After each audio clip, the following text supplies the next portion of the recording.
Texto que se encuentra en el libro de Efesios, capítulo 5 y el versículo 14. Efesios capítulo 5, el versículo 14. Es un texto maravilloso, es una palabra que nos va a ayudar y nos va a bendecir de una manera especial. Dice la palabra del Señor en Efesios 5:14, por lo cual dice, despiértate tú que duermes y levántate de los muertos y te alumbrará. ¿Quién te alumbrará? ¿Quién te alumbrará? Cristo. Amén. Oremos al Señor. Padre, te damos gracias una vez más por la oportunidad que nos das de leer tu palabra. Gracias por el privilegio que nos das de escuchar, Señor, el mensaje, porque sabemos que tu palabra es viva y eficaz. Tú la prosperas para todo aquello que tú la envías. Ella no vuelve vacía a ti, sino que esta palabra se siembra en nuestros corazones, en nuestras mentes, de los que estamos aquí, los que han de escucharla a través de otros medios. Sabemos que tu palabra, Padre Celestial, nos alcanza para edificarnos, para exhortarnos, también para consolarnos. Y como hemos venido orando, Señor, oramos para que se siga intensificando la luz de Cristo, siga creciendo, siga aumentando la luz de Cristo. Te damos gracias por este mes de agosto que ya está pasando y te damos gracias por tu presencia, por todas las palabras, todos los favores que nos has hecho durante este mes. Señor, y desde ya bendecimos el mes de septiembre. Desde ya bendecimos cada uno de sus días, sus semanas, Padre Celestial, y oramos para que el mes de septiembre esté bajo tu señorío, bajo tu dirección y bajo tu bendición. En el nombre de Jesucristo decimos amén. Démosle un aplauso al Señor por su palabra, amén. Tengamos esa sana costumbre de darle gracias al Señor. Hoy vamos a tratar de quedarnos en este texto y vamos a ver lo que significa Efesios 5:14. ¿Qué significa este texto? Este texto, ¿cuál es su significado y cuál es la implicación y las aplicaciones que nosotros podemos darle a este texto? La palabra de Dios nos enseña en Efesios 5:14, despiértate tú que duermes y levántate de los muertos y te alumbrará Cristo. Es una palabra maravillosa y vamos a irla, ¿cierto? Estudiando. Primero que todo, este texto es una conclusión. El Espíritu Santo, a través del apóstol Pablo, con este texto quiere cerrar una porción de las Escrituras de lo que se ha estado hablando anteriormente. Y también sirve este texto no solamente como esa conclusión, sino para prepararnos para lo próximo que quiere hablar. Y en este texto nos vamos dando cuenta de que el Señor nos ha estado hablando acerca de imitarlo. Es una sección donde el texto dice que el llamado para nuestras vidas es imitar a Dios, que lo imitemos. Y el versículo 8, por ejemplo, de Efesios 5 nos dice la palabra de Dios de que nosotros en otro tiempo éramos tinieblas. Dice la Escritura, mas ahora somos luz. ¿Qué somos? Somos luz en el Señor y nos anima a que caminemos nuestra vida diaria como hijos de luz. Los hijos de Dios somos hijos de luz. Y entonces Dios nos ha estado hablando acerca de que conozcamos quién es Dios y que al conocerlo nosotros podamos reproducir lo que Él es también en nuestras vidas. Dios es luz. ¿Dios qué es? Dios es luz, por lo tanto sus hijos también deben ser luz. Deben también vivir, ¿cierto?, en luz todos los días de nuestras vidas, esforzarnos en vivir en la luz. Hemos dicho entonces que cuando tenemos más de Cristo en nuestras vidas, más luz también tenemos en nuestras vidas. ¿Aló? Cuando hay más de Cristo en nosotros, pues también hay más luz en nuestras vidas. Hemos dicho también que el que tiene más palabra de Dios, la palabra también es luz. ¿Cuántos lo creen? El salmista decía, lámpara es a mis pies tu palabra y lumbrera es a mi camino. Eso quiere decir que si yo tengo palabra de Dios y me lleno más de palabra, entonces tengo más luz. Es algo así. Y también hemos dicho que la iglesia, Jesús dijo que los discípulos de él serían luz. Jesús dijo, ustedes son la luz del mundo.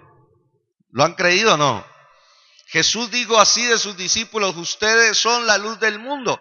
Y entonces, ¿qué quiere decir? Que mientras más comunión tengamos con la iglesia, más luz también tenemos. Cada uno de ustedes, de los que están aquí, son luz en el Señor. Y cuando nos reunimos y cuando tenemos comunión unos con otros, la palabra de Dios dice que vivimos en la luz del Señor. Por eso es importantísimo que este texto, en el versículo 14, nos está cerrando una sección, nos está dando una conclusión, ¿cierto?, de lo que Dios quiere que nosotros seamos. Pero además de eso, nos ha hablado del comportamiento de un hijo de luz. Hemos visto también el comportamiento tan importante que debe tener un hijo de luz. Desde el versículo 9 en adelante hasta el 13, ¿cierto?, nos damos cuenta de cómo vive un hijo de Dios, un hijo de la luz. Y lo hemos visto solamente por repasarlo para llegar a algo. Dice que el hijo que de luz, primero que todo, tiene el fruto del Espíritu, que es en toda bondad, justicia y verdad. Este es el carácter de un hijo de luz. Una persona que tiene luz tiene bondad, justicia y verdad en su vida, y a través de eso la luz del Señor se ve. Amén.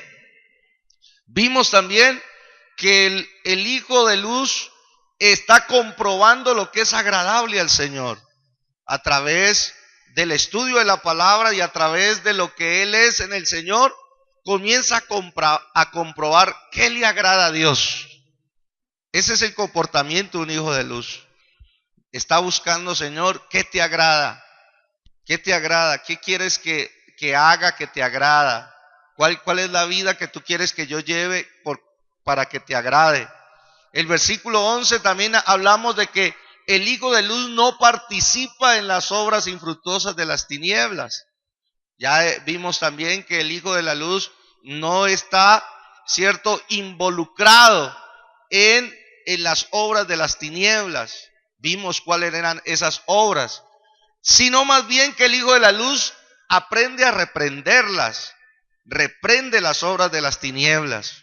Un hijo de la luz, a través de su ejemplo, reprende las obras de las tinieblas, a través de confrontar las cosas que no están bien, ¿cierto?, está reprendiendo las obras de las tinieblas, y a través de su oración en la guerra espiritual está también reprendiendo las obras de las tinieblas. Y luego estuvimos viendo de que esas obras de las tinieblas son, dice, porque vergonzoso es aún hablar de lo que ellos hacen en secreto.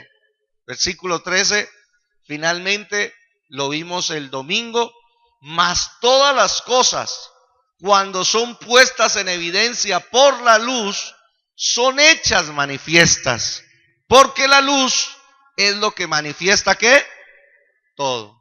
Entonces vimos que un hijo de luz también tiene ese poder de parte del Señor para revelar lo que es bueno y lo que es malo. Dijimos que cuando la luz viene lo manifiesta todo. Eso es lo bueno de vivir en luz. Lo manifiesta todo. Manifiesta lo bueno. ¿Qué es lo bueno? Las obras de justicia, las buenas obras, las identifica. Cuando una persona está en la luz, por ejemplo, aplicado a un matrimonio, ve todo lo bueno de su cónyuge. No se encierra en lo malo. Una persona que vive en la luz, en su matrimonio, ve lo bueno de su esposo. Ve que es un hombre trabajador, ve que es un hombre responsable, ve que es un hombre esforzado, ve que es un hombre fiel. La mujer que está en luz, ¿cierto? Manifiesta, puede ver eso. La que está en tinieblas solamente ve lo malo, ¿cierto? Ve solo lo malo. Ve que es gritón, ve que no es cariñoso, ve que no es espiritual, y comienza a ver todo lo malo y no ve nada bueno.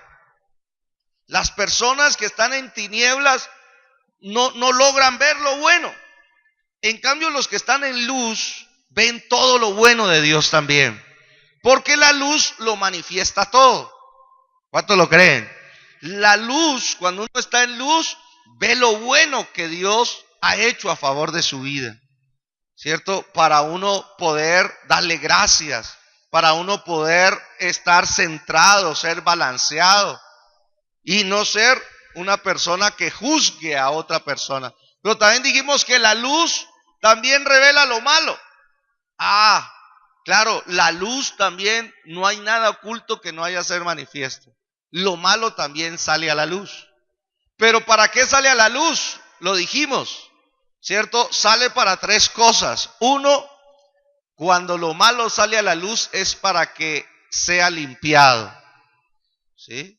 Cuando algo malo sale a la luz, no es para criticar, no es para condenar, no es para juzgar, es para limpiarlo, es para sanarlo, es para restaurarlo.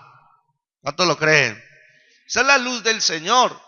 Y cuando esa luz también está en nosotros, nosotros nos vamos a dar cuenta hay veces yo he tenido que ver algunos problemas, por ejemplo, de familia, y de, ay, pastor, pero si yo voy a la iglesia, ¿por qué este hijo, mire, salió a la luz de que este hijo estaba en malos pasos?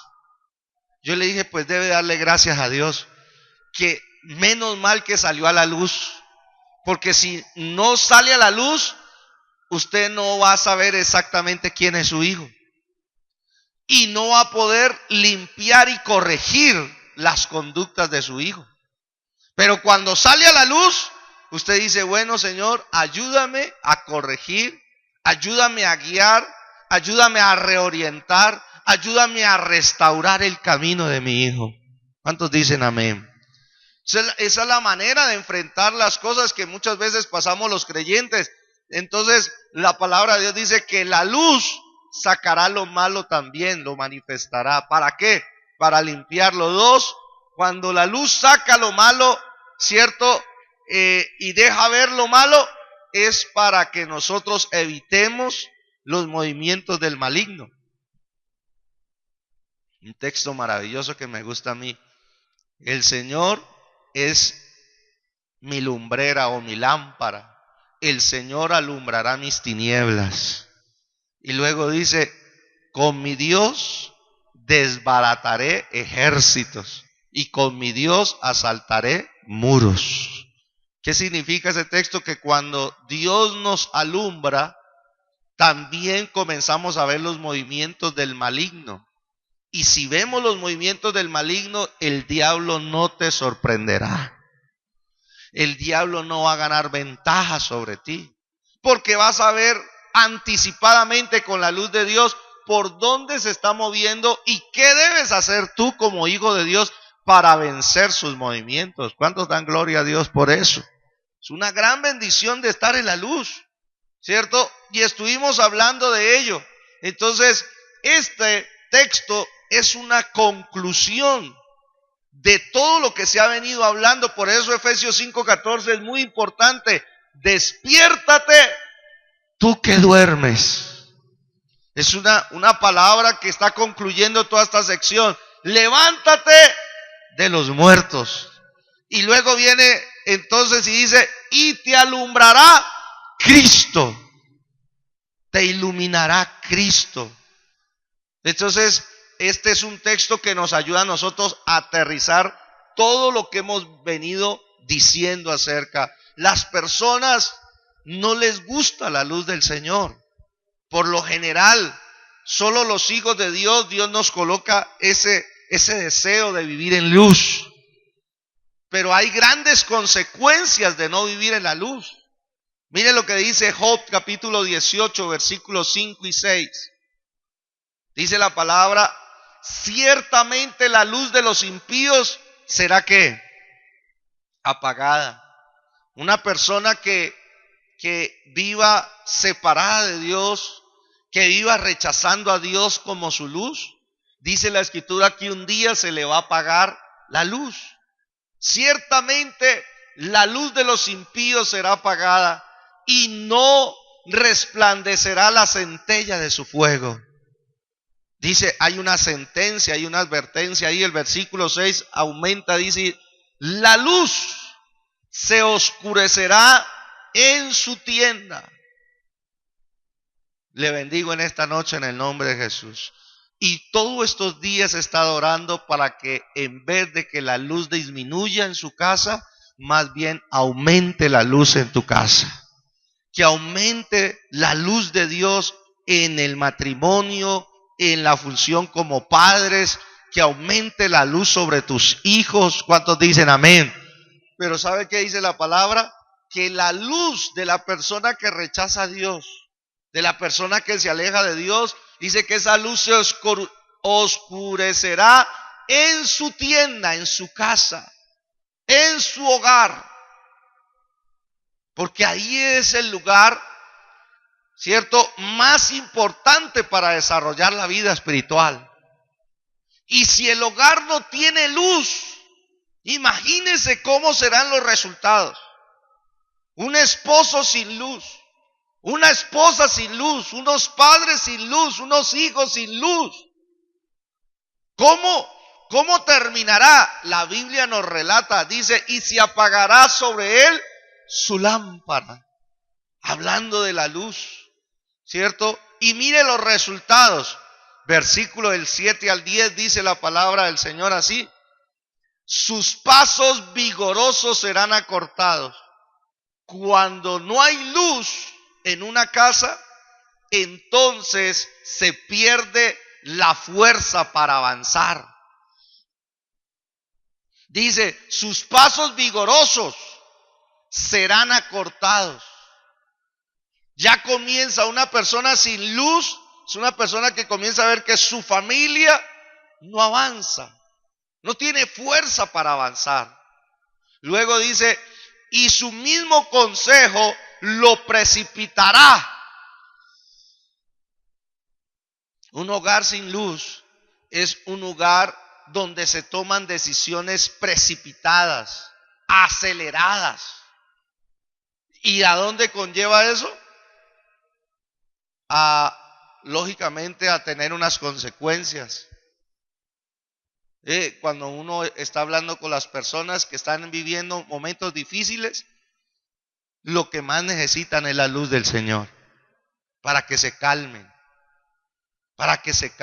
y no tomen decisiones precipitadas. En otro texto dice decisiones alocadas, decisiones que después van a traer peores consecuencias de los problemas que están viviendo. Por eso se necesita luz de Dios para tomar decisiones, tomar un consejo. Versículo 8 dice la palabra de Dios que por falta de luz, porque red será echada a sus pies y sobre mallas andará. Una persona sin luz fácilmente queda atrapada en las trampas del enemigo. Fácilmente queda atrapada. El enemigo es experto en colocar esas redes y echarlas, ¿cierto?, para que las personas en su caminar queden atrapadas ahí. El hombre queda atrapado en vicios, la mujer queda atrapada en amargura, en depresiones, porque el enemigo no descansa en colocar esas trampas, y sin luz muy fácilmente las personas caen en esas trampas. Dice que sus pies quedarán atrapados ahí. Por eso gracias sean dadas a Dios. El Señor nos invita a vivir en luz. Y cuando nosotros tenemos la luz del Señor, entonces ocurre todo lo contrario. Con la luz del Señor, la palabra de Dios dice que esa luz en nuestra casa nos va a ayudar a tomar decisiones sabias. Con la luz del Señor, nosotros en vez de quedar atrapados en las redes del enemigo, las vamos a evitar y las vamos a prevenir, y vamos a poder avanzar para los propósitos que Dios tiene sobre nuestras vidas. ¿Cuántos dicen amén a eso? Démosle un aplauso al Señor y vamos al segundo punto, que gloria a Dios. Efesios, diga conmigo, Efesios 5:14. Quiero que se aprendan ese texto porque es un texto muy poderoso. ¿Qué dice Efesios 5:14? Despiértate tú que duermes. Quíteme ese, por favor. Todavía eso. Y levántate de los muertos y te alumbrará ¿quién? Eso dice Efesios 5:14. Primero que todo, Efesios 5:14 es una conclusión de lo que el Espíritu de Dios ha estado hablando sobre los hijos de Dios, que debemos ser luz, que debemos vivir en luz. Pero en segundo lugar, este texto también nos habla, ¿cierto?, de que es un recurso espiritual. Este texto es una bendición para tu vida y para mi vida. Es un recurso, es una provisión espiritual para nuestras vidas, para nosotros podernos apropiar de él. Este es un recurso espiritual. Este texto es un texto que nosotros tenemos que aprender a usar en nuestra vida espiritual. Si Dios te da este texto y Dios te lo habla y tú lo crees y tú lo atesoras y tú te aferras a él, tienes que empezarlo a usar en tu vida espiritual. Tienes que empezarlo a usar en tu caminar como hijo de Dios. Tienes que aprenderlo a usar porque es un recurso espiritual que Dios envía para nuestras vidas. Primero que todo, se dice de este texto que este texto tiene tres orígenes. El primer origen de este texto, hablando de que el Espíritu Santo se lo dio al apóstol Pablo, y él, ¿de dónde sacó este texto? Entonces, este texto se dice que primero que todo fue usado como un himno de bautismo. La iglesia del primer siglo, la iglesia original, la que fundó el Señor Jesucristo y los apóstoles del Señor Jesús, usaban este texto como un himno de bautismo. Cada vez que las personas se iban a bautizar, las personas entonces entonaban este himno. Los que acompañaban y los que se bautizaban, entonces cantaban este himno al Señor. Despiértate tú que duermes, levántate de entre los muertos y te alumbrará Cristo. Y cuando las personas pasaban por las aguas, entonces con este texto ellos estaban hablando de un cambio de vida. Ellos estaban hablando que las personas salían de ese tiempo de adormecimiento y de muerte y entraban en un nuevo tiempo, en el tiempo de la luz de Cristo y en el tiempo de una vida de bendición. ¿Sí? Y lo usaban.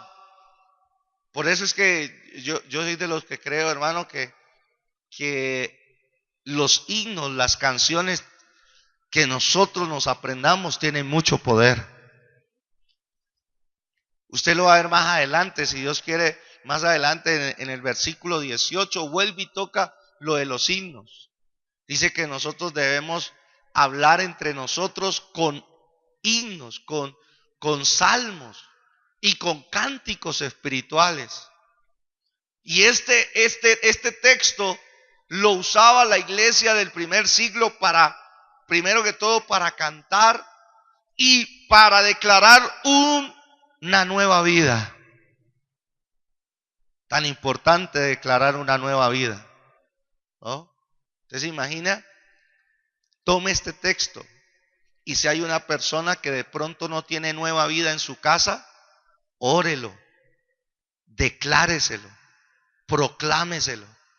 Y en el nombre de Jesús usted lo señala con nombre propio y le dice: despiértate tú que duermes, levántate de entre los muertos y te alumbrará Cristo.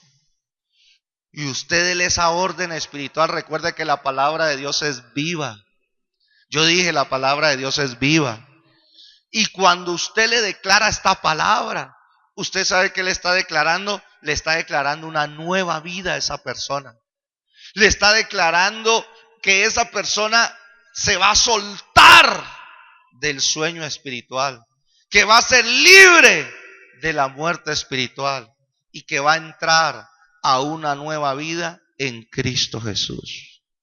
Por eso le digo que este texto debe ser tomado en serio por nosotros y debe ser atesorado y debe ser usado con urgencia a favor de las personas que faltan por llegar a Cristo de su casa. Dios es un Dios que quiere la salvación de nuestro hogar. Por eso Dios nos envía recursos espirituales para que nosotros lo creamos y para que nosotros lo proclamemos a favor de ellos. Y que de esa manera nosotros veamos las respuestas de Dios obrándose en el nombre del Señor. ¿Cuántos lo creen así? Este himno entonces de bautismo estaba inspirado, por ejemplo, en el libro de Isaías. Miremos estos dos textos. ¿Qué dice? Isaías 9:6. Ese es 9:6. Y el 9:2.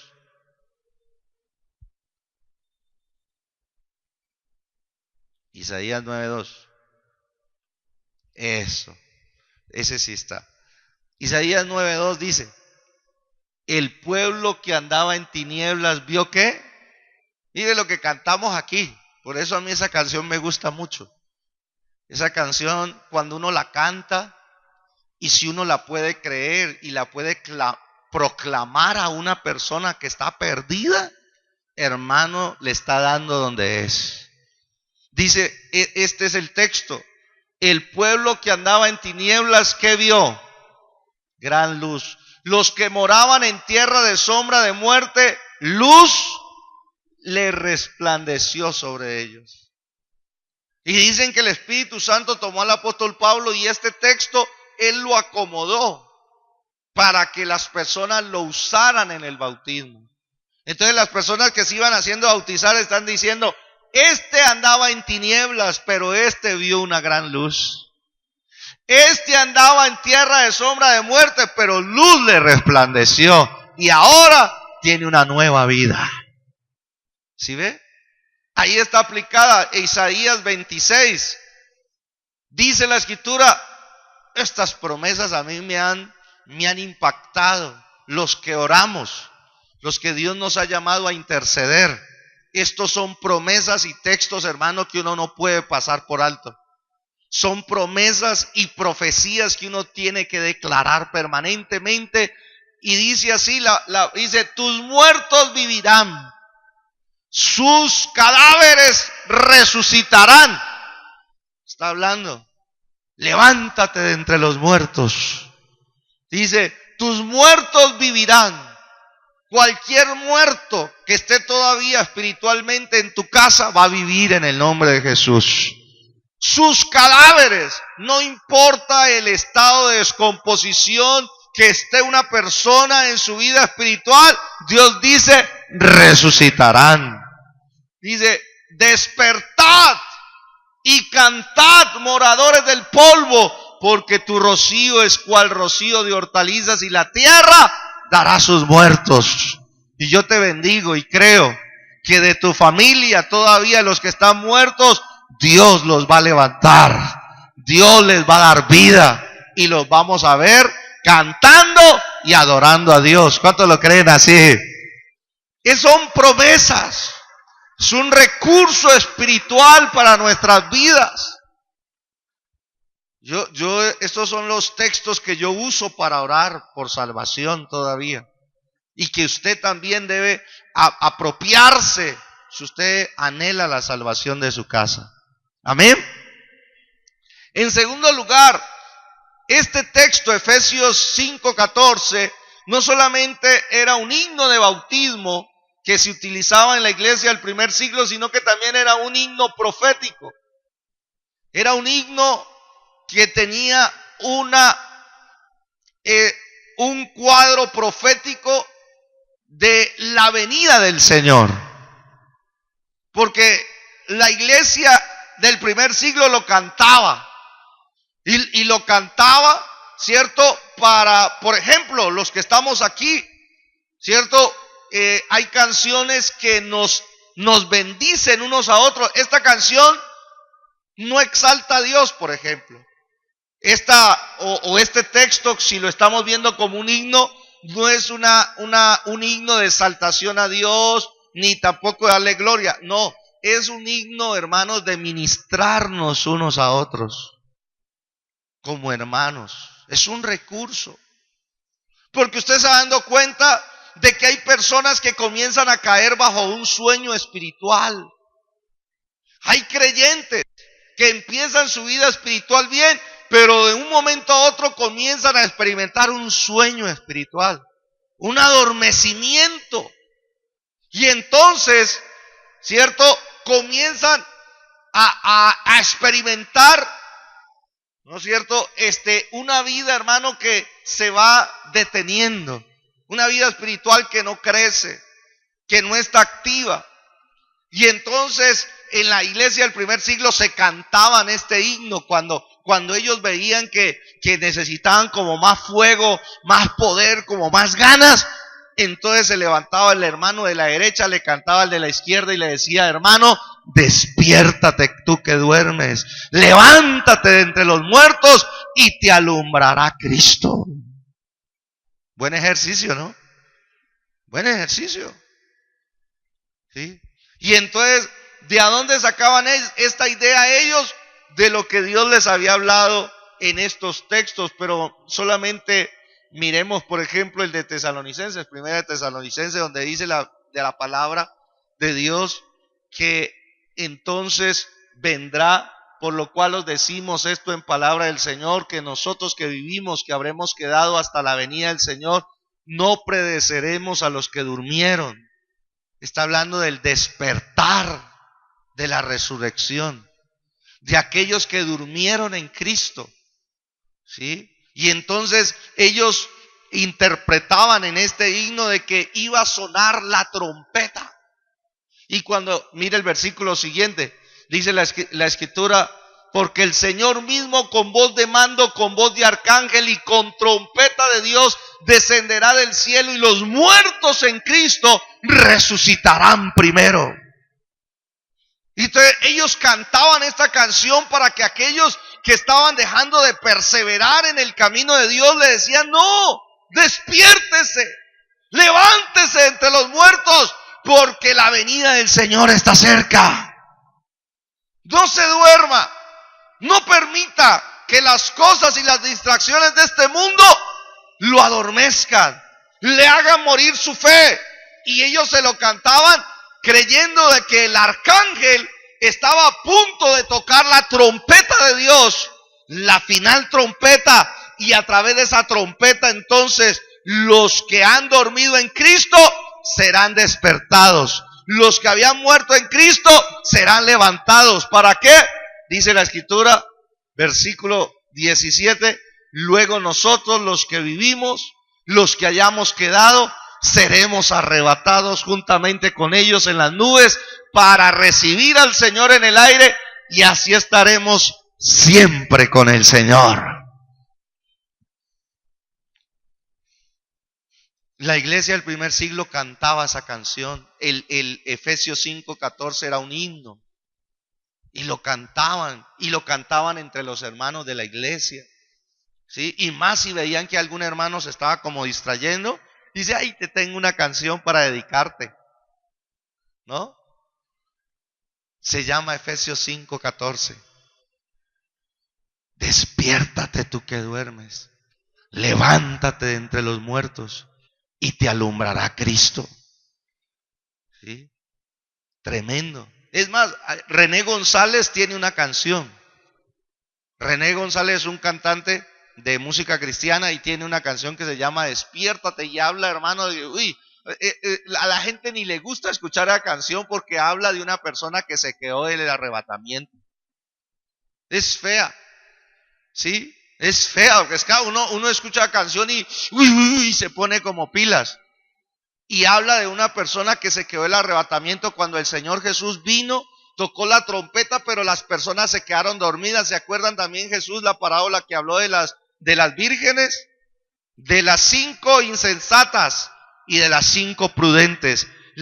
Y dice la palabra de Dios, ¿sabe cuál fue la experiencia de las 10 vírgenes que Jesús narró? Todas cabecearon y se durmieron. Y yo cuando están pasando tantas cosas en el mundo, yo le digo, Señor, por favor no me deje dormir espiritualmente. No me deje dormir. ¿Sí? Mándeme lo que sea. Pruebas. Pero que no me dejen dormir. Hay veces las pruebas que Dios manda es para mantenerte despierto. Y es una bendición las pruebas que vienen con ese propósito. ¿Cuántos dicen amén? Porque cuando todo está, hay veces acomodado, parece que el diablo, hermano, cogiera, ¿cierto?, la vida del creyente y lo pusiera como en una cuna. Duérmete, niño, de tanto orar. ¿Sí? Y comienza a arrullar a los creyentes para que se duerman, distrayéndolos. Y entonces ahí es donde uno dice, no, ese es el momento de proclamar Efesios 5:14. Despiértate tú que duermes, levántate entre los muertos y te alumbrará ¿quién? Cristo. Amén. Tremenda. Por eso Efesios 5:14 era un recurso espiritual de la iglesia del primer siglo importantísimo. Y aquí nos damos cuenta, hermano, de que los himnos son poderosos. Por eso es que yo animo a que nosotros lo que cantemos lo que Dios quiere que cantemos. Hay veces las personas quieren cantar lo que ellos quieren cantar y Dios no quiere escuchar lo que nosotros queremos cantar, sino lo que Él dijo que nosotros teníamos que cantar. A ver si me entendieron. ¿Sí me entendieron? Hay veces uno quiere cantar lo que uno quiere cantar. Y a mí me gusta tanto esta canción, como si fuera para uno, ¿no?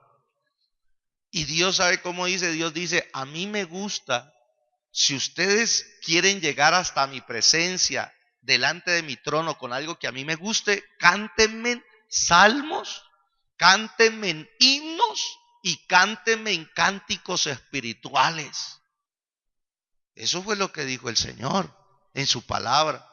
Por eso es que los himnos tienen tanto poder, o si no, pregúntele a la hermana Erika. ¿Cuál fue el himno que le vino a la mente cuando estuvo ahí en cuidados intensivos?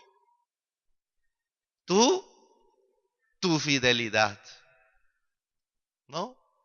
Cuando uno está en los momentos más terribles, no hay nada mejor que el Espíritu Santo le recuerde un himno a usted. Los himnos tienen el poder, hermano, de llegar hasta el trono de Dios y desatar los milagros que uno necesita. Por eso yo el día que visité a la hermana allá, la hermana Erika, en cuidados intensivos, aunque yo no la vi en todo lo que, todos los efectos que tuvo su enfermedad, la hinchazón, y estaba en cuidados intensivos y los médicos habían dicho de que ella no salía de allá. Y yo lo primero que le pregunté, yo le dije, hermana, ¿se le vino alguna canción a la mente? Y ella ya me la tenía. Sí, tu fidelidad es grande, tu fidelidad incomparable es. Nadie como tú, bendito Dios. grande es tu fidelidad. Pero cuando ese himno se vuelve, hermano, el recurso de Dios para llenar ese lugar de la gloria de Dios. Y lo que el médico había dicho de que ella no salía de allá, Dios dijo, todavía falta tiempo. Dios dijo, todavía hay un plan que cumplir, todavía hay unas hijas que acompañar, todavía hay familia por salvar, todavía hay tiempo para seguir siendo luz en Popayán y en otros lugares. Por lo tanto, reciba sanidad. Y ahí está sana y salva por la misericordia del Señor. Amén. ¿Cuántos dan gloria a Dios? Por eso yo en los momentos más difíciles le digo, Señor, ¿cuál es el himno? Yo de una sola. ¿Cuál es el himno, Señor, que necesito en este momento para liberarme de mi dolor? O liberarme de la acechanza. Y este es un himno, mire. Despiértate tú que duermes y levántate de los muertos y te alumbrará ¿quién? Cristo. Era un recurso de la iglesia del primer siglo que nosotros tenemos que recuperar y apropiarnos, porque los resultados fueron maravillosos para ellos. Amén. En tercer lugar, también era un recurso de una palabra profética. Para ellos este texto se convirtió en una palabra profética para creer, para orar y para actuar. Ellos, la iglesia del primer siglo, era una iglesia, amados hermanos, que tenía una desventaja comparado con nosotros. Porque recuerden que la iglesia del primer siglo solamente tenía el Antiguo Testamento. Y apenas se estaba escribiendo el Nuevo Testamento. Ahora, por la misericordia de Dios, usted y yo tenemos Antiguo Testamento y tenemos Nuevo Testamento. Pero para el tiempo de ellos, estas eran palabras que ellos podían entender desde el Antiguo Testamento. Otra vez Isaías 52, miremos lo que dice. Isaías 52. Dice, mire, otro texto que tiene que ver con un nuevo despertar. Yo estoy orando con el equipo de trabajo, con la intercesión, estamos orando por un nuevo despertar. ¿Un nuevo qué? Un nuevo despertar. Textos que tienen que ver con un nuevo despertar. Por ahí yo me encontré una hermana que decía, uy, pastor, yo conocí al Señor hace como 18 años, pero uy, qué lindo ese tiempo de allá. Yo me acuerdo que yo en las alabanzas adoraba, en las alabanzas yo danzaba, en las alabanzas, y poco a poco eso se ha ido acabando en mí. Respuesta. ¿Se ha ido qué? Durmiendo y no se ha dado cuenta. ¿Usted ha visto las personas que se quedan dormidas sin darse cuenta? ¿Sí o no? No. ¿Sí? Y usted hay veces está con alguien bien cansado y comienza uno está conversando con él y el otro dice, sí, Y el otro sigue hablándole, ¿no? Conversándole, las hermanas ahí conversándole a él y dormido. Y usted se da cuenta es cuando comienza, ¡ay! ¡No me estás oyendo! Se queda dormido sin darse cuenta. Y así pasa espiritualmente. Hay veces la gente comienza a dormirse sin darse cuenta. Creyentes que se van durmiendo sin darse cuenta. Y yo le pregunté, y hermana, ¿y qué pasó? Y dice, no sé qué pasó. Y dije, no, hermana, despiértate tú que duermes. Levántate entre los muertos y te alumbrará Cristo. Recupérese. Necesita un nuevo despertar. Por eso el profeta decía, despierta, despierta. Vístete de poder, oh Sión, vístete tu ropa hermosa, oh Jerusalén, ciudad santa, porque nunca más vendrá a ti incircunciso ni inmundo. Sacúdete del polvo, levántate y siéntate, Jerusalén, suelta las ataduras de tu cuello, cautiva hija de Sión. El profeta Isaías está hablando en el contexto de que el pueblo de Israel había estado cautivo y había estado esclavo. Y entonces el profeta viene y le dice a su generación, le dice, oh, despiértense.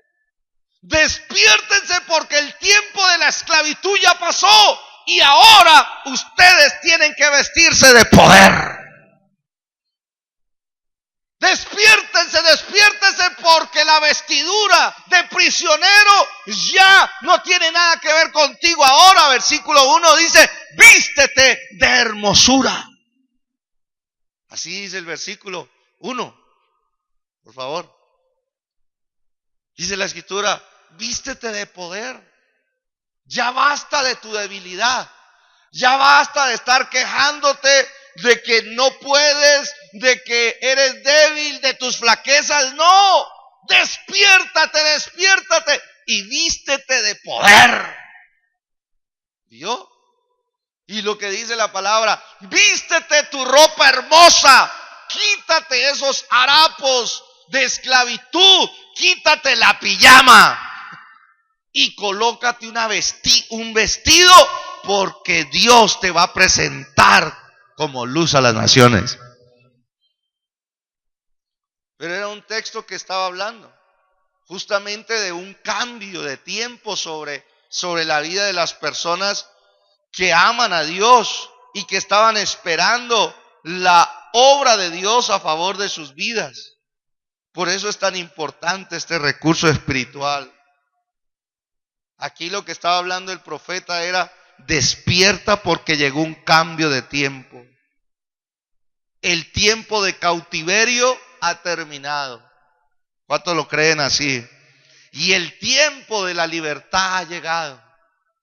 El profeta a través de este texto le estaba diciendo a su generación, todo lo malo que te había atormentado en el pasado, ya no lo hará más. Despiértate, porque todo lo que te oprimía ha pasado. Es parte de tu pasado y ahora Dios te está llevando a un futuro glorioso. ¿Y sabe qué más quería decir ese texto? Ese texto quería decir, como una persona cautiva que había sido librada de la prisión, debe desechar las cadenas y sacudirse el polvo. Versículo 2, no me quite el texto. Me gusta el texto. Mire lo que dice. Suelta las ataduras de tu cuello, cautiva hija de Sión. Un tiempo de libertad. Dios es un Dios que rompe ataduras. Dios le está diciendo a su pueblo ahí, mire, suelta las ataduras. En otras palabras, ya te liberté. Ya proclamé tu libertad. No tienes por qué andar con más ataduras. Dice, suelta las ataduras. Suéltalas. Sacúdete de todo aquello que te impide ser libre. Una persona que se despierta comienza a ver grandes bendiciones de Dios. Amén. Por eso es tan importante. Tercero, vamos a la tercera. Diga conmigo Efesios 5:14. Despiértate tú que duermes y levántate de los muertos y te alumbrará ¿quién? Cristo. Este texto también significa, ¿cierto? Y es un mandamiento del Señor.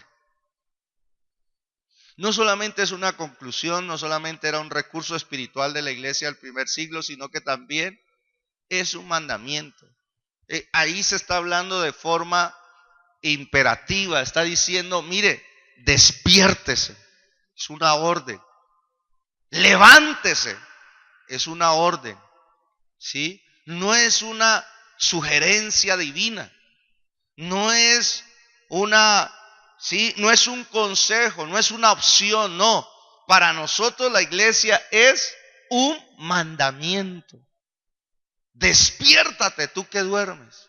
Levántate entre los muertos y te alumbrará Cristo. Oído, El Espíritu Santo a través del apóstol Pablo, primero que todo, le está hablando ahí a creyentes. Aunque se puede aplicar este texto a no creyentes, la prioridad es aplicársela a la iglesia del Señor, a gente que ya es cristiana. Y es un mandato del Señor, ¿sí? ¿Y en qué consiste ese mandato del Señor? Pues lógicamente, primero que todo, a salir de la incoherencia. ¿Cómo así? Claro, es incoherente que un hijo de Dios o que un hijo de la luz esté dormido. Es incoherente que un hijo viviendo en la luz de Dios, en el día de Dios, en el tiempo de Dios, esté dormido, ¿no? En otras palabras, usted se imagina una persona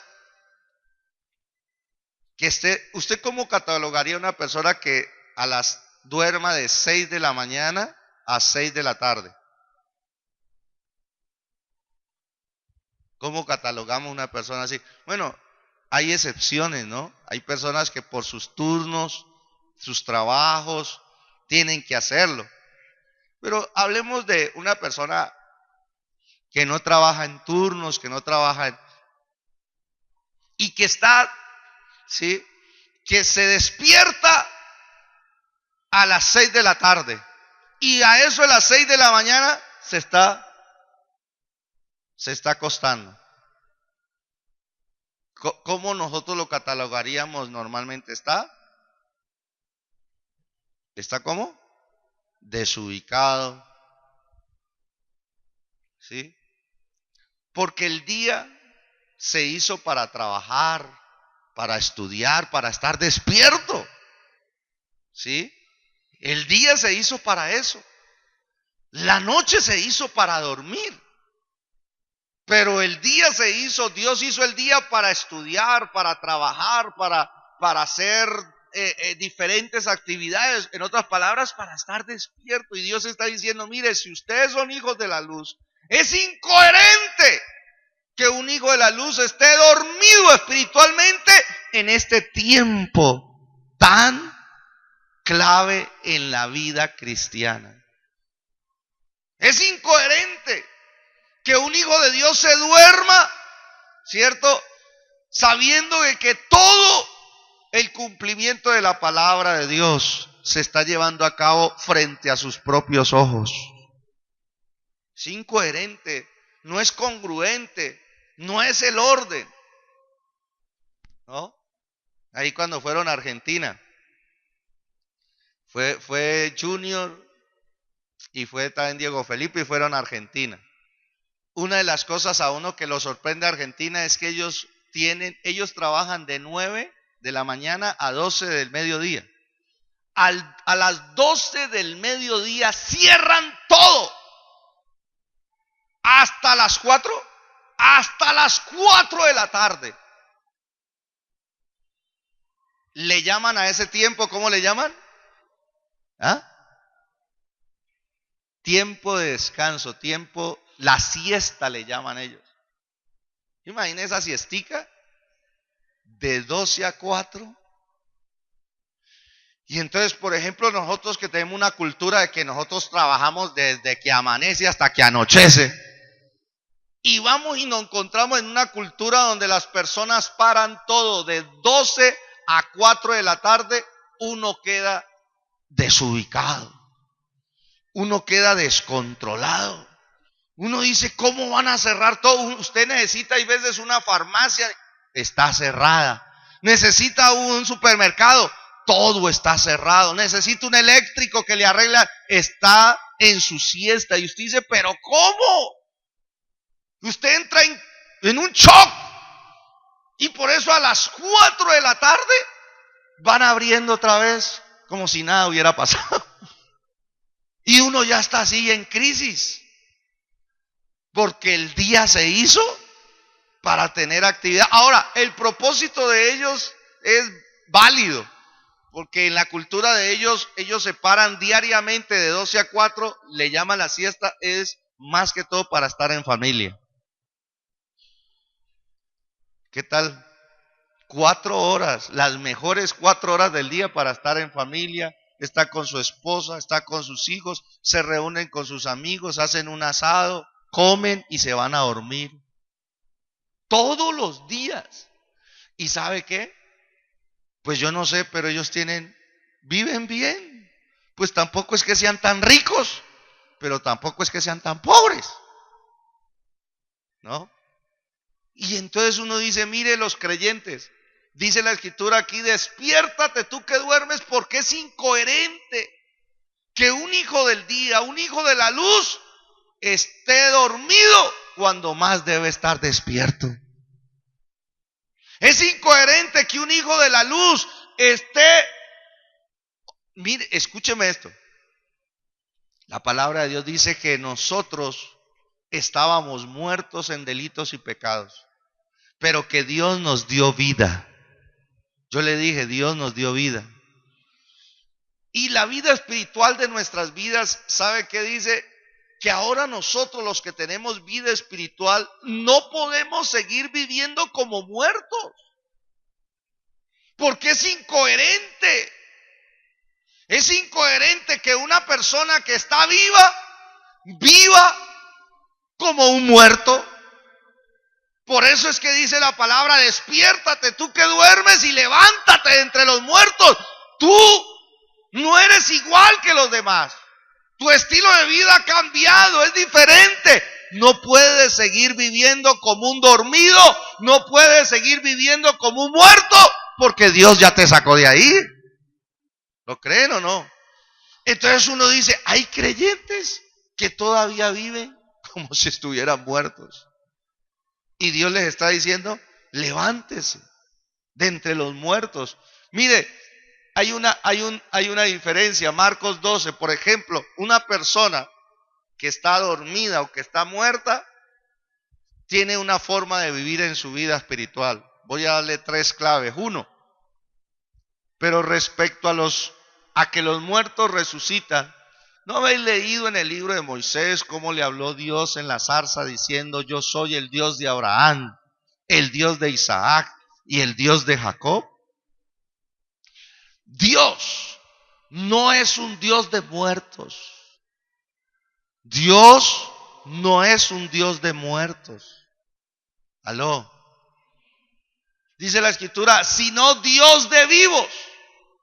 Así que así que vosotros mucho erráis.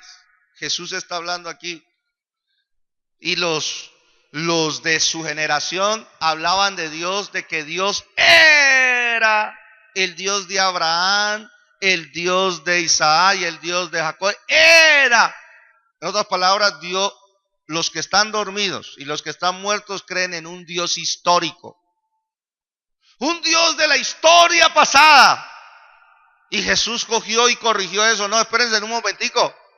Primero que todo les dijo, el versículo 26 dice, Dios no era el Dios de Abraham, dice la escritura. Yo soy el Dios de Abraham. Yo soy. Yo sigo siendo. Para aquellos que están despiertos, para aquellos que no están viviendo como muertos, saben de que nuestro Dios es un Dios presente.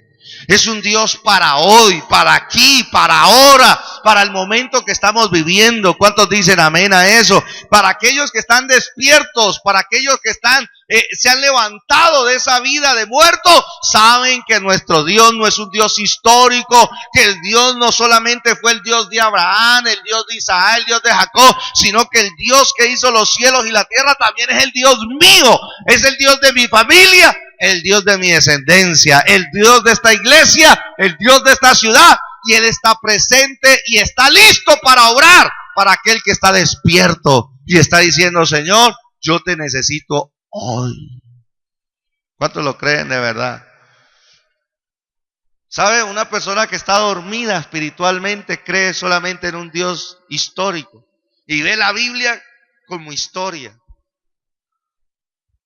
El que está despierto dice, no, todo esto lo hizo Dios o lo dejó escrito Dios para que yo me llenara de confianza de que lo que Dios hizo con Noé, lo puede hacer conmigo. Lo que Dios hizo con Abraham, lo puede hacer conmigo. Lo que Dios hizo con Isaac, lo puede hacer conmigo. Lo que Dios hizo con Jacob, lo puede hacer conmigo. Lo que Dios hizo con David, lo puede hacer conmigo. Lo que Dios hizo con Jesús, lo puede hacer conmigo. Lo que Dios hizo con Pablo, lo puede hacer conmigo. Lo que Dios hizo con Pedro, lo puede hacer conmigo, porque mi Dios es un Dios eterno y Él permanece para siempre. ¿Y cuántos dicen amén?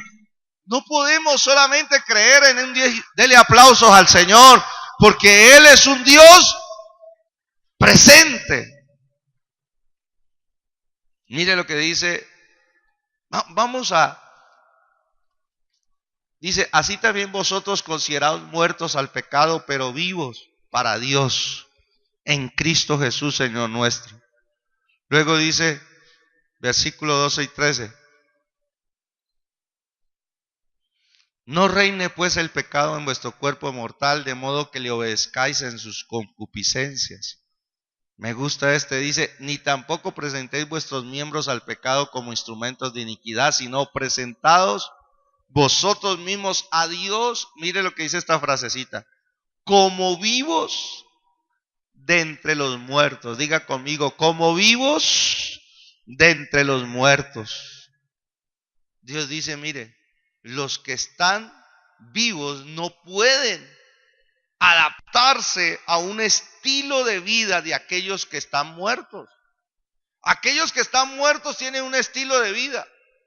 El que está muerto espiritualmente está esclavo del pecado, está esclavo de Satanás, pero el Hijo de Dios no.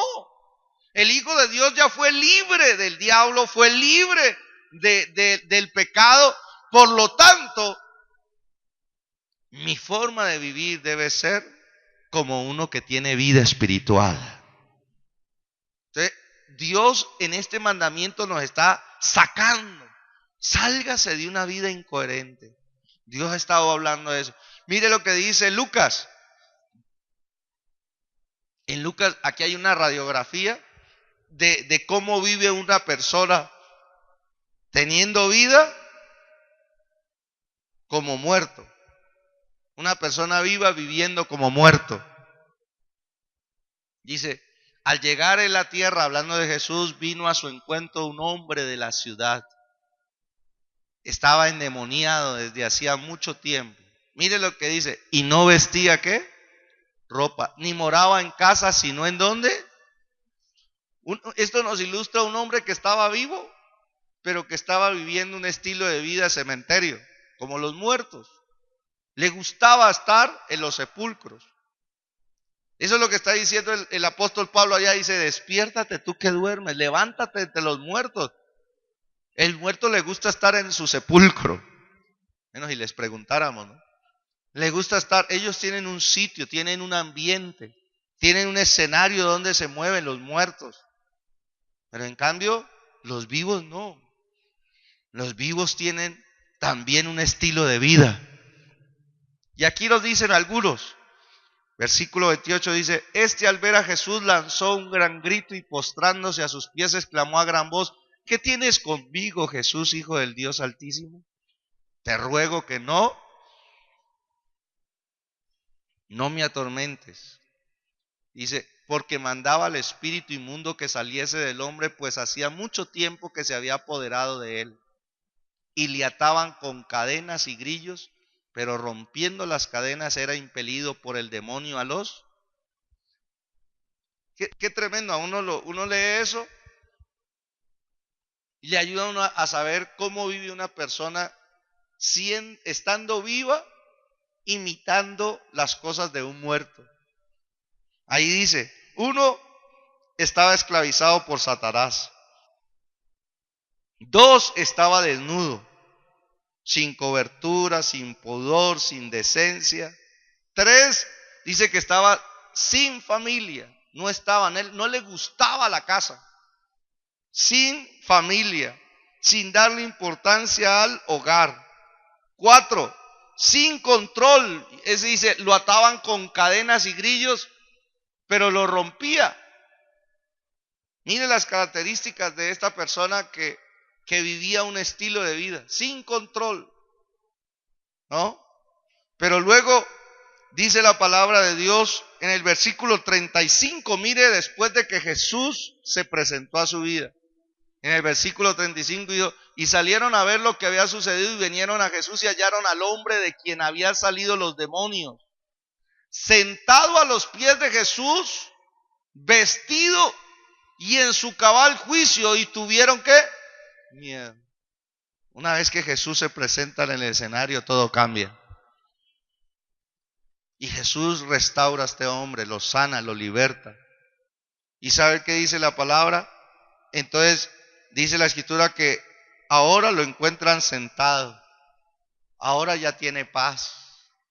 Estar sentado en la Biblia significa estar en paz, estar en descanso.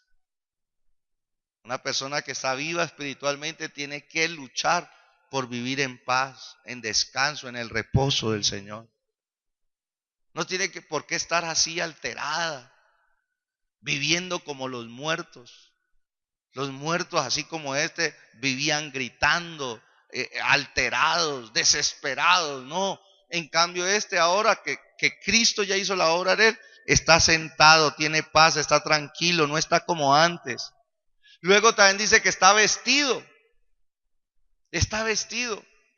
Una persona que tiene ese encuentro con el Señor, tiene un sentido de pudor, de decoro, de decencia. Tiene esa cobertura de Dios. Tiene esa protección de Dios. Dice que estaba en su cabal juicio. Recuperó la sobriedad, recuperó el descanso mental. ¿Sí ve? Nosotros no podemos tener la mentalidad de un muerto o muerto en delito y pecados. Ya la tuvimos, ahora tenemos mentalidad espiritual. En el cabal juicio, una mente con juicio, una mente con orden, una mente con claridad. ¿Cuántos dicen amén? Y luego dice que estaba entonces libre. Y el versículo 39 nos dice lo que el Señor terminó a hacer con él. Mira, el Señor luego lo manda y dice, vuélvete a tu casa. No podemos vivir como las personas que están muertas espiritualmente. Las personas que están muertas espiritualmente es como antes de conocer a Cristo, era una persona que no le gustaba la familia, que no le gustaba el hogar. Lo primero que Jesús hizo cuando lo libertó, dijo, vuélvete a tu casa. Hay veces las personas le dicen a uy, pastor, yo tengo un llamado a las naciones.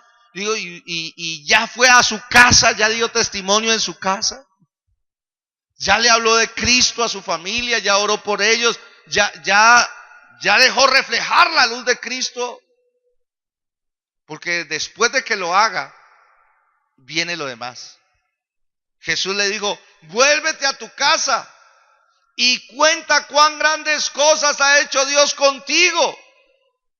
Dice, y él se fue publicando por toda la ciudad cuán grandes cosas había hecho Jesús con él.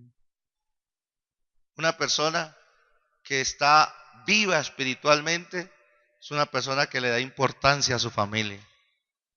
Una persona que está viva espiritualmente le da importancia a contar cuán grandes cosas ha hecho Jesús con él. Una persona que está dormida se le olvida de dar testimonio. Se le olvida de contar qué hizo Jesús en su vida.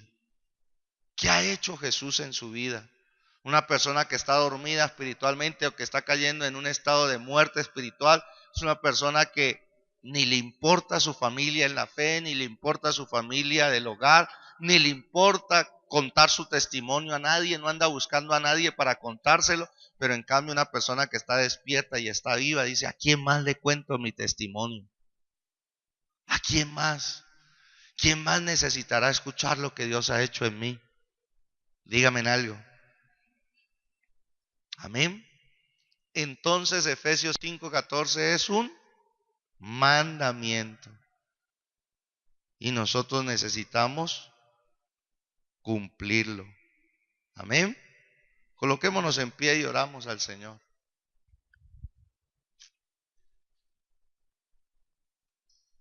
Bueno, el día domingo vamos a ver el texto ya. No solamente Efesios 5:14 es una conclusión de una sección. No solamente es un recurso espiritual, no solamente es un mandamiento, sino que Efesios 5:14 también es la revelación de la obra redentora de Cristo. En ese texto está la obra redentora de Cristo, que la vamos a ver si Dios quiere el domingo en la cena del Señor. Amén. Oremos. Padre Celestial, te damos gracias por tu palabra. Gracias, Señor, porque tú conoces el estado de tu iglesia, de esta ciudad, de este departamento, de esta nación y de las naciones de la tierra. Y yo creo que es un buen momento para recordar este texto tan maravilloso, de aprendérnoslo, de estudiarlo, de creerlo, de orarlo. Tu palabra nos enseña, Señor, despiértate tú que duermes, levántate de los muertos y te alumbrará Cristo. Padre, queremos atesorar este texto en nuestro corazón, en nuestra mente. Queremos darle el lugar, Señor, que se merece. Recibimos tu palabra, Padre Celestial, y tu palabra tiene el poder de hacer lo que ella dice que es. Señor, por eso en este día oramos para que tú nos ayudes, Señor, a caminar como hijos de luz. Que tú nos ayudes, Señor, a grabar en nuestro corazón que fuimos llamados a ser luz. Señor, de que, como lo dice tu palabra, que usemos este texto como un recurso. Que usemos este texto como un recurso en nuestros momentos, Señor, donde necesitemos ver transformación. Señor, yo oro para que los intercesores, tu Espíritu Santo les lleve estos textos y que ellos puedan orar, creer y declararle estos textos a las personas que necesitan nueva vida. Padre, yo oro en el nombre de Jesús para que estos textos sean revelados a todos los intercesores, Señor, para que sigamos proclamando, Señor, un nuevo despertar. Un nuevo despertar, Señor, un nuevo despertar espiritual, como lo dice la palabra de Dios. Que sigamos proclamando esa resurrección espiritual, esa iluminación que viene de ti. Señor, oramos por ellos. Ten misericordia de nosotros. Ten misericordia de tu iglesia. Por favor, Señor, ayúdanos a estar despiertos hasta la venida de Cristo. Ayúdanos, Señor, a vivir como vivos de entre los muertos hasta la venida de Cristo. Por favor, Señor, ayúdanos. Ayúdanos no solamente a nosotros, a nuestra familia, sino úsanos. Úsanos, Padre Celestial, para usar estos himnos. Ayúdanos a usar estos himnos como un recurso espiritual para que más salvación ocurra en los hogares, en las familias, pero también para que mayor despertar, mayor avivamiento también haya, Señor, en nuestros hermanos. Hoy nos acordamos de los hermanos que están durmiendo. Hoy nos acordamos de los hermanos que están cayendo en muerte espiritual. Señor, ten misericordia de ellos. Despiértalos. Despierta su corazón, despierta su mente a tu palabra, despierta su alma a buscar tu presencia, despierta sus sentidos espirituales para regresar a ti. Aquellos, Padre, que han caído en muerte espiritual, levántalos. Tu palabra dice, tus muertos vivirán. Tus muertos vivirán, dice la Escritura. Todos tus cadáveres, dice, resucitarán. Padre, proclamamos estas palabras para nuestros hermanos. Proclamamos esta palabra desde aquí, Señor, en el nombre de Jesús, como tú nos has enseñado. Oramos, despiértate, dice tu palabra. Vístete de poder y vístete de hermosura. Oramos para que así sea sobre la iglesia de Popayán, del Cauca, de Colombia, las naciones. Trae un nuevo despertar. Señor, trae un nuevo despertar y que nosotros podamos Señor, vivir en el poder de Dios. Podamos vestirnos con la hermosura de Cristo. Y que podamos sacudirnos de las ataduras y sacudirnos del polvo en el nombre de Jesús. Que se rompa toda atadura, que se rompa toda ligadura. Padre, en el nombre de Jesús oramos por ello. Colocamos esta ciudad y este departamento delante de ti una vez más. Padre celestial, oramos por un nuevo despertar. Señor, despierta, Señor. Amado Dios, aquellos que están bajo el sueño espiritual, bajo el adormecimiento espiritual, levántalo de entre los muertos. Aquellos que están muertos en delitos y pecados, Señor, tráeles vida. Tráeles vida, Señor. Sopla tu vida sobre cada habitante de esta ciudad, este departamento. Sopla tu vida en el nombre de Jesús. Y oramos, Señor, en este día para que nos ayudes a la iglesia a vivir de una forma coherente. Somos hijos de la luz, somos hijos del día. Por lo tanto, Señor, no está bien que durmamos en este tiempo, no está bien que vivamos, Señor, teniendo tu vida, vivamos como muertos. No está bien, por eso ayúdanos, que el mandamiento que tú nos has dado también nos dé el poder para obedecerlo. En el nombre de Jesús, que el mandamiento que se está estudiando, Señor, y que se está proclamando y que se va a seguir orando, este mandamiento, Señor, sea acompañado con el poder de Dios para que sea obedecido por cada uno de tus hijos y de tus hijas. En el nombre de Jesús lo creemos así y te damos gracias porque tú eres un Dios, Señor, que nos ilumina, que nos alumbra siempre, Señor. ¿Cuántos dicen amén? Démosle aplausos al Señor en este día.